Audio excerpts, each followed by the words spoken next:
And in Baguio City, an advocacy campaign has been launched against politicians who will use the CCT in their campaign.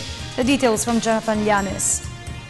The Department of Social Welfare and Development in the Cordillera formally launched its anti-APA advocacy campaign against politicians for the midterm elections in May that are planning to use their Conditional Cash Transfer Program, or 4Ps, as part of their campaign.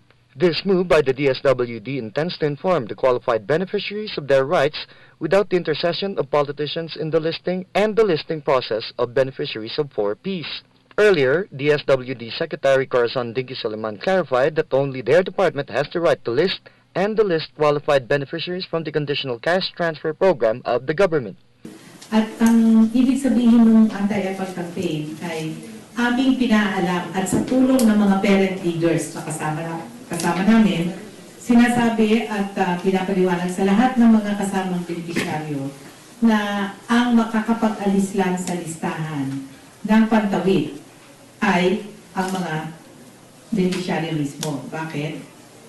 Hindi sumunod sa kasunduan at hindi ginamit ng ayos ang pera. Meanwhile, DSWD Cordillera Assistant Regional Director Isabel Nilas said that some politicians in the Cordillera earlier tried the program for their initial campaign but was thwarted with their stricter programs implemented by their department and the information given to the beneficiaries.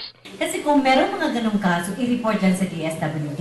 And it is now the national office to do or to do something to stop that kung nangyayari man yan dun sa mga probinsya or munisipyo nationwide. The anti-APA campaign was launched during the distribution of initial payouts for the set 6 beneficiaries or 1,851 families in Baguio prior to the election ban.